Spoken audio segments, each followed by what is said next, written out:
Salut, c'est Tim. Aujourd'hui, je te propose une vidéo qui est beaucoup moins fun, mais beaucoup plus utile que d'habitude. Et ça va être quelque chose d'un peu particulier. Cette vidéo, elle te sera utile si jamais tu as essayé d'appliquer de nombreuses vidéos sur la confiance en soi et que tu n'as jamais eu de résultats durables ou tu n'as jamais eu de réels résultats. Ou alors, cette vidéo, elle sera utile pour toi si jamais tu veux avoir un mental en acier. Si jamais tu as envie d'avoir un mental qui ne dépend pas de tes circonstances et qui ne dépend pas des choses qui sont autour de toi, de ce qui se passe autour de toi. Un mental qui dépend presque entièrement de toi-même, pas des événements et pas des circonstances. Ce travail-là, je l'ai commencé quand j'ai commencé à m'intéresser au terrorisme. Comment est-ce que logiquement tu peux rationaliser le fait de mettre fin à sa vie? C'est-à-dire que littéralement, je me suis posé la question, ok, je vais essayer d'apprendre de ce fait-là parce qu'il y a quelque chose de bizarre derrière et je suis sûr qu'on peut en récupérer quelque chose. Ce que j'ai appris pendant ce travail, ça a été extrêmement utile pour moi au même moment parce que j'ai pu l'utiliser, tu le verras un peu après avec les études dont je te parlerai. La réponse que j'ai eue par rapport aux terroristes, c'était simplement le sens des choses. La seule différence entre moi et un terroriste, c'est qu'on a des différentes perceptions et différents sens qu'on met derrière le fait de mourir, où on voit la mort d'une différente manière. Lui, il verra la mort d'une manière qui est ok, ça va être le début de quelque chose. Ok, la mort, ça va être le début vers une vie meilleure, le début vers quelque chose de plus grand, etc. Moi, je vais voir la mort comme c'est la fin de quelque chose, c'est la fin de ma vie. Donc lui, il verra un côté positif à la mort et moi, je verrai un côté négatif. Donc lui, il aura tendance à accepter et à aller vers la mort plus rapidement, pendant que moi, je vais simplement freiner et profiter le maximum de ma vie.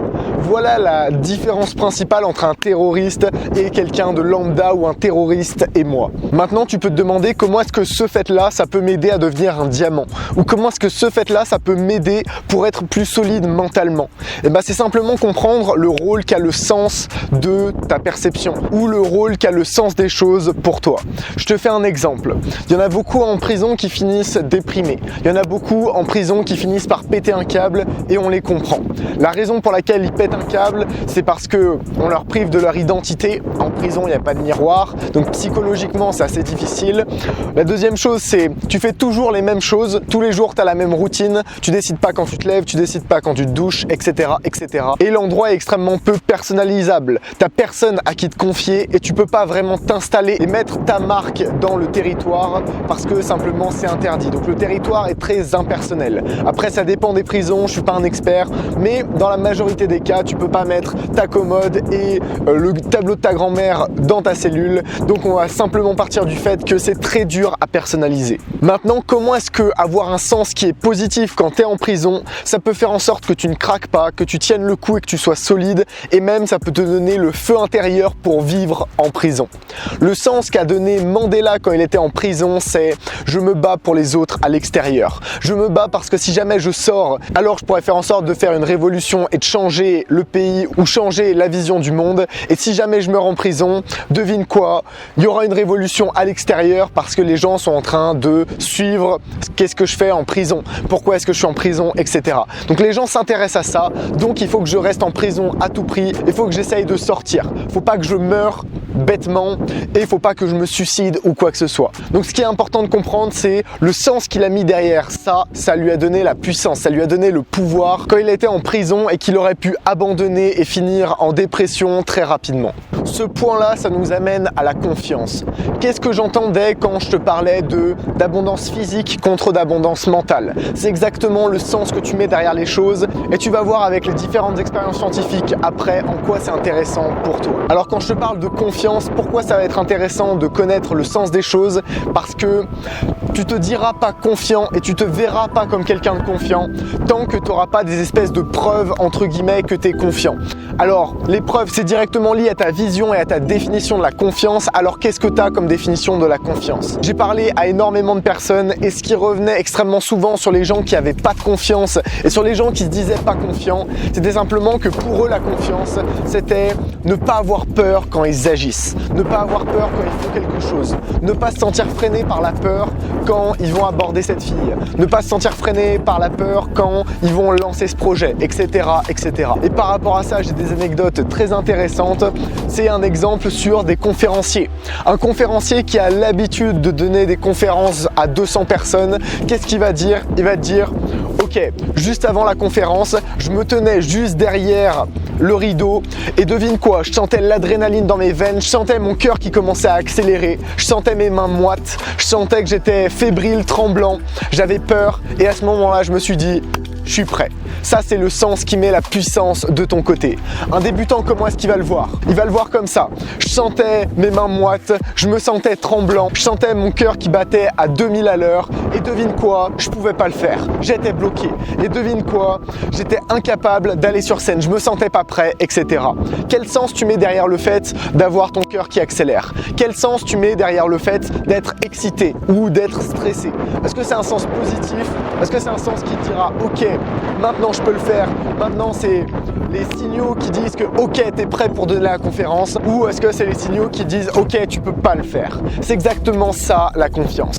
Changer le sens d'une situation, ça peut soit provoquer ta décision, soit la freiner. Dans un cas, tu la freines parce que si jamais tu te dis que tu peux pas le faire, tu le feras pas.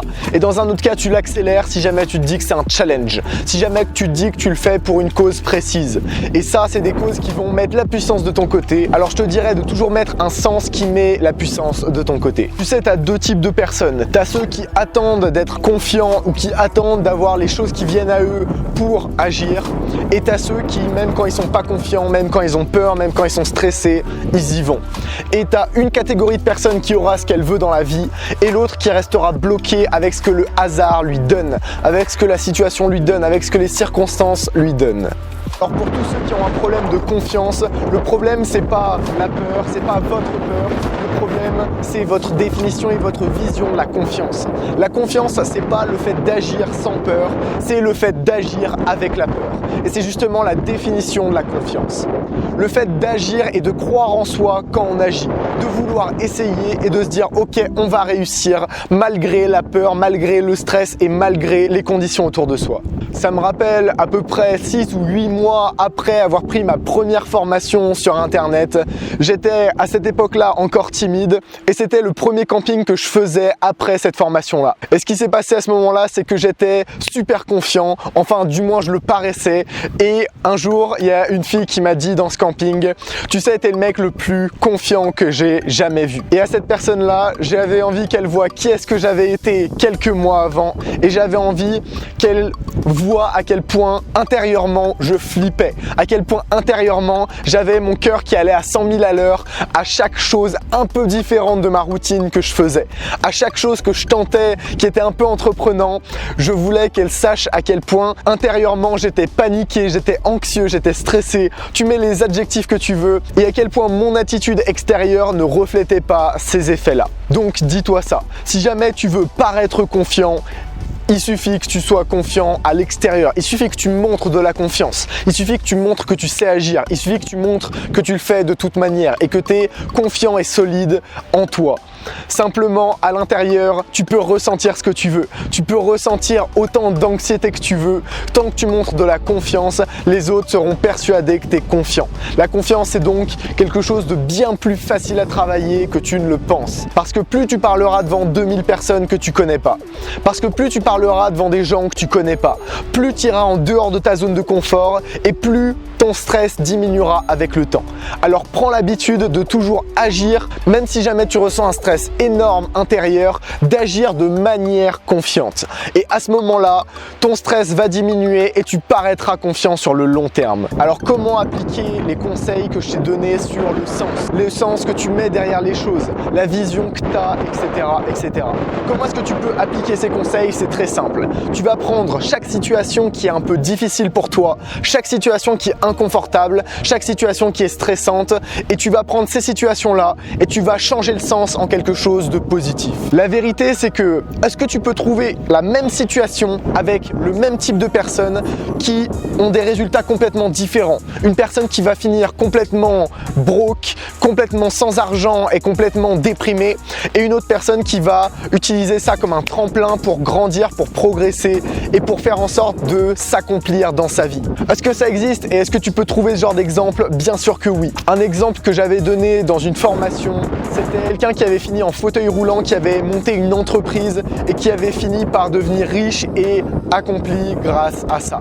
Qui avait justement utilisé cette espèce d'obstacle et qui avait mis un sens positif derrière ça pour pouvoir réaliser ses rêves. Alors quelques exemples de ça. Par exemple, lors d'une rupture, tu sais quoi, la fille elle peut même te dire parfois mais tu trouveras jamais quelqu'un comme moi. Et là elle essaye de mettre ta concentration sur non mais tu viens de me perdre, c'est la fin de quelque chose. Toi tu peux simplement lui dire non, c'est justement le but. C'est justement parce que je retrouverai jamais quelqu'un comme toi que j'ai cassé. Et j'avais vu cette phrase quelque part et ça m'a inspiré quelque part en me disant waouh, j'aurais absolument pas eu cette vision des choses si jamais ça s'était passé. Simplement ce que tu as fait ici, c'est au lieu de voir le sens négatif, c'est voir le sens positif. Le voir comme le début de quelque chose, le début de ton choix, le début de tes opportunités à la place de la fin de ta relation. Un autre exemple, quand une fille te rejette, tiens, c'est parce qu'elle m'aime pas, ou alors parce que toutes les filles, c'est les mêmes, ou parce que c'est toutes des salopes, ou parce que c'est toutes comme ça, comme ça, comme ça, et là,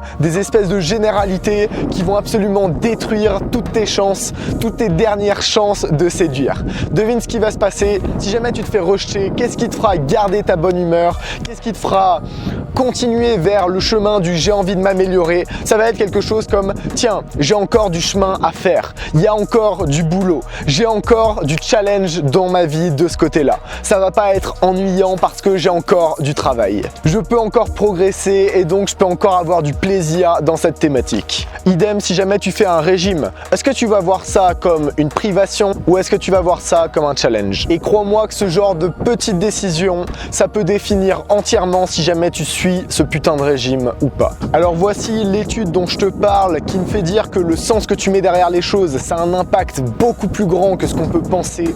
C'est cette étude-là. C'est une étude sur la solitude. La solitude, qu'est-ce que ça provoque? Ça provoque une hausse de la mortalité, presque plus mortelle que le tabac et autant que l'obésité. De manière physiologique, ça crée une immunité qui est moins forte, un stress qui est plus grand, un état d'alerte général du corps qui est très léger et un durcissement artériel. En gros, qu'est-ce que ça fait? Ça fait que ton corps s'abîme plus rapidement. Sauf que ce qui est amusant avec cette étude-là et ce qui a été souligné par un professeur qui s'appelle Daniel Russell, c'est que c'est pas le degré objectif de connexion sociale que tu as qui va déterminer si jamais tu as ces symptômes-là, ça va être ta sensation et ton sentiment de solitude.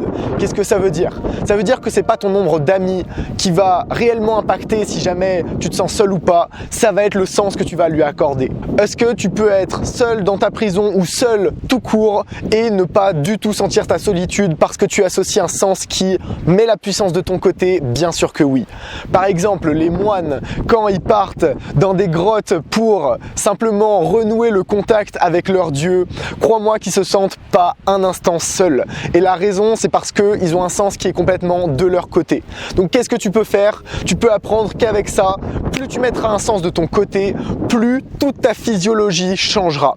Plus toutes tes décisions seront impactées par ça et plus ta vie va petit à petit changer par rapport à ça.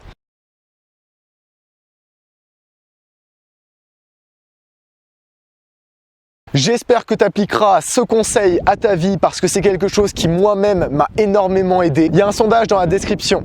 À quoi ça sert? Ça sert à aider la chaîne. Ça sert à ce que je vous propose un contenu qui est intéressant. Si jamais tu t'es déjà dit tiens cette vidéo est intéressante, sur ma chaîne c'est sûrement grâce au sondage que j'ai déjà fait. Donc le remplir ça m'aide à savoir où sont vos points d'intérêt et sur quel sujet vaut le coup que je fasse une vidéo. Je peux pas faire des vidéos sur tous les sujets, j'ai juste pas le temps. Alors aidez-moi à choisir les sujets sujets les plus intéressants. En plus de ça, j'offre 3 heures de coaching.